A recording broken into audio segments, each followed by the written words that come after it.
एवा अपनी डेस्क पर बैठती है। उसके चारों ओर दस्तावेजों का एक किला खड़ा है। उसकी भौहें एकाग्रता में सिकुड़ जाती हैं। जटिल केस फाइलों पर एक मूक लड़ाई लड़ी जाती है। हर कागज रहस्य फुसफुसाता हुआ लगता है। उस पर पूरा ध्यान देने की मांग करता है। जिम्मेदारी का बोझ उसके कंधों पर जम जाता है। एक अदृश्य बोझ। सूर्य की रोशनी खिड़की से आती है, जो उसकी आंखों में तीव्रता को उजागर करती है। उसके जबड़े पर दृढ़ निश्चय की झलक भीतर की लचीलापन का संकेत देती है। देर रात तक कार्यालय ईवा की शांत ऊर्जा के साथ गुनगुनाता है।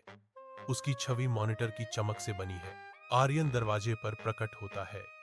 एक मौन दर्शक धुंधले प्रकाश वाले स्थान में उसकी उपस्थिति एकांत को चीरती है। कमरे के पार उनकी आंखें मिलती हैं। एक ऐसी नजर में बंद हो जाती हैं जो पेशेवर माहौल से परे है। एक चिंगारी भड़कती है। उनके बीच के आवेशित वातावरण में एक अनकहा संबंध जीवन में आ जाता है। अनकहे शब्दों से हवा गाढ़ी हो जाती है। उनका मौन संचार एक गहरे, अधिक जटिल रिश्ते का संकेत देता है। एक आरामदायक कॉफी शॉप में भाप ईवा और आर्यन के कप से उठती है, जो उनकी चर्चा की मूक प्रस्तावना है। अनकहे शब्द हवा में भारी होकर लटके हुए हैं, क्योंकि वे मामले में गहराई से उतरते हैं। उनकी निगाहें कभी कभी मिलती हैं। शारीरिक भाषा में एक सूक्ष्म बदलाव पेशेवर से परे एक संबंध का संकेत देता है। एवा थोड़ा आगे झुकती है। उसका भाव जिज्ञासा और उभरती रुचि का मिश्रण है। आर्यन जवाब देता है। उसकी आंखें एक साझा तीव्रता को दर्शाती हैं, क्योंकि वे मामले की जटिलताओं को नेविगेट करते हैं। उनके बीच की अनकही बातचीत गहरी होती जाती है। एक मौन समझ उनके शब्दों के माध्यम से बुनी जाती है। शहर की रोशनी की धीमी चमक के नीचे एवा और आर्यन एक दूसरे के बगल में टहलते हैं। उनकी हंसी रात में गूंजती है। सड़क की बत्तियों से प्रकाशित उनके चेहरे शुद्ध मनोरंजन से चमकते हैं, जो एक अनकहे बंधन को दर्शाते हैं। एक आरामदायक सहजता का आभा उनके चारों ओर घूमता है। क्योंकि वे चलते हैं, उनके कदम साझा खुशी के साथ तालमेल में होते हैं। शहर की सड़क उनके हल्के फुल्के संबंध के लिए एक मंच बन जाती है। प्रत्येक स्ट्रीट लाइट एक स्पॉटलाइट। उनकी परछाइयां फुटपाथ पर नाचती हैं, जो सौहार्द और स्नेह का एक जीवंत प्रदर्शन है। रात की हवा उनकी हंसी से गूंजती है, जो वास्तविक खुशी और दोस्ती का चित्र बनाती है। रात में ईवा का अपार्टमेंट घिर जाता है, क्योंकि वह और आर्यन मामले में गहराई से उतरते हैं। उनका ध्यान केंद्रित होता है। कमरा शांत। अनकही तनाव से हवा भारी हो जाती है। एवा और आर्यन के बीच एक स्पष्ट ऊर्जा घूमती है। उनकी आंखें अस्त व्यस्त मेज पर मिलती हैं।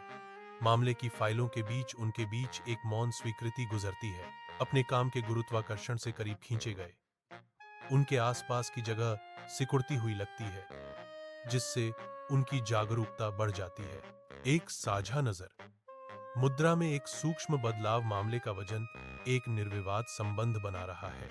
अपने अपार्टमेंट की धुंधली रोशनी में एवा आर्यन की आंखों में आश्वासन ढूंढती है।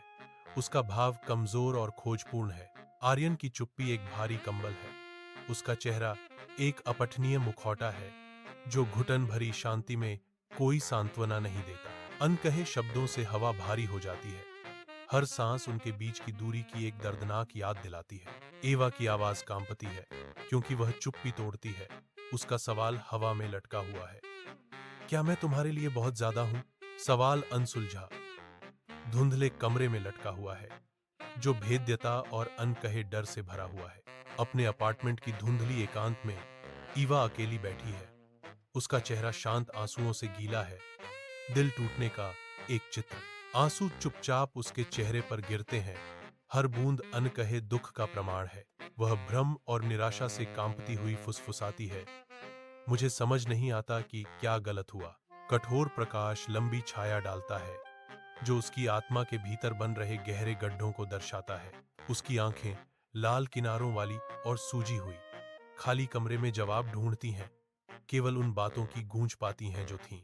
एक आंसू उसकी गाल पर एक अकेला रास्ता बनाता है। हवा में एक मौन प्रश्न चिन्ह लटका हुआ है। शहर की हलचल के बीच भीड़ भाड़ वाली सड़क पर ईवा की नजरें आर्यन से मिलती हैं।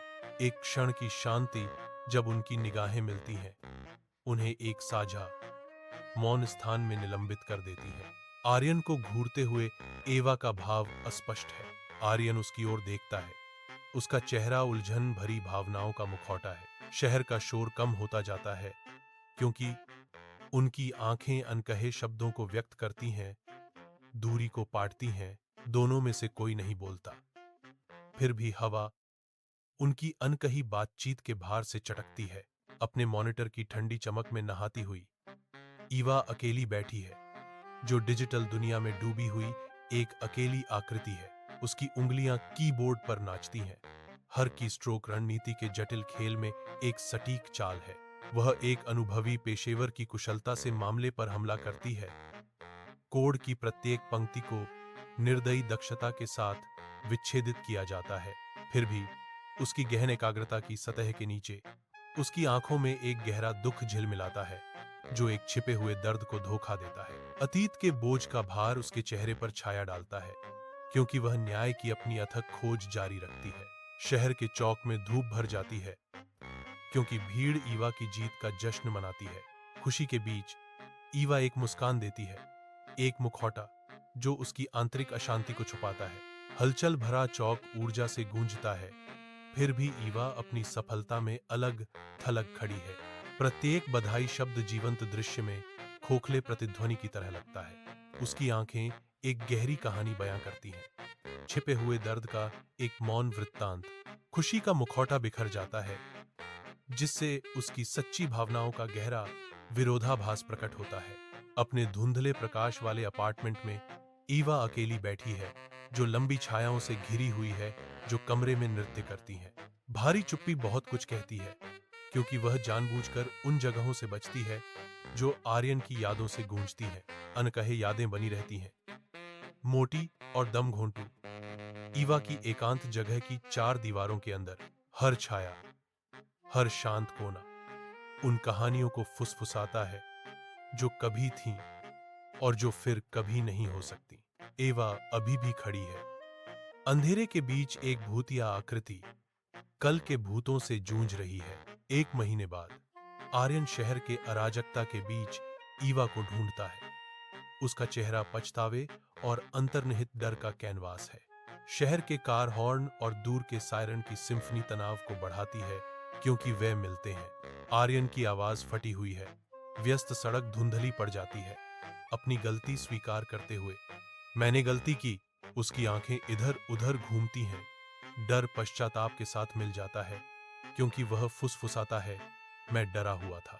महीनों बाद एक व्यस्त शहर की सड़क पर एवा आर्यन को देखती है। उसका चेहरा शांत, फिर भी दूर के संयम का मुखौटा है। एवा की आंखों में एक पिछली मुठभेड़ झलकती है। उसकी नजर स्थिर है, क्योंकि वह एक महत्वपूर्ण क्षण को याद करती है। एवा बताती हैं कि उसने कहा कि वह जानती थी कि वह डरा हुआ था, लेकिन उसने उसे रोका।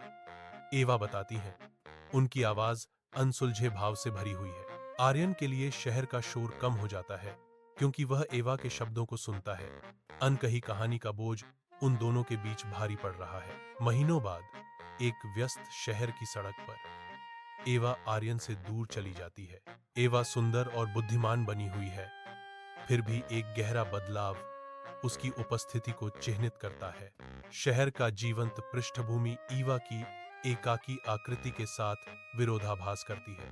आर्यन से दूर उसके हर कदम में अनकहे शब्द और अनसुलझे भाव गूंजते हैं। अपने धुंधले से प्रकाशित अपार्टमेंट की एकांत में ईवा अकेली बैठी है। लंबी परछाइयां उसके अलगाव को उजागर करती हैं। उसके कंधों पर एक अदृश्य भार टिका है, जो उसकी ताकत का मूक प्रमाण है, जो दुख से भरा है। फिर भी उसकी मुद्रा में एक अड़ियल भावना अंधेरे में एक जिद्दी लौ की तरह चमकती है। मंद रोशनी उसकी आंखों में सूक्ष्म लचीलापन पकड़ती है। रात के खिलाफ एक शांत अवज्ञा। हर छाया उसके अस्तित्व में अंकित लड़ी गई लड़ाइयों और मुश्किल से जीती गई जीत की कहानियों को फुसफुसाती प्रतीत होती है। पार्क के आलिंगन में धूप दृश्य को चित्रित करती है, क्योंकि ईवा एक पुरानी बेंच पर बैठी है, जो अपनी किताब के पन्नों में खोई हुई है। पत्तियां ऊपर नाचती हैं, चंचल छायाएं डालती हैं, जो ऐसा लगता है जैसे वह जिन शब्दों को पढ़ती है उन पर रहस्य फुसफुसाती हैं। एक हल्की हवा पन्नों को सरसराहट करती है, खिलते फूलों और दूर की हंसी की खुशबू लाती है। विचारों में खोई हुई ईवा की उंगलियां रेखाओं को छूती हैं। उसका मन किताब के अंदर के दृश्यों की कल्पना करता है। एक आह के साथ वह फुसफुसाती है। वह जानती है कि कुछ रहस्य उत्तरों के साथ समाप्त नहीं होते हैं, लेकिन वे सबक के साथ समाप्त होते हैं। किताब बंद करते ही सूरज उसकी चेहरे को गर्म करता है। उसकी आंखों में एक नई समझ उभरती है, दुनिया का सामना करने के लिए तैयार।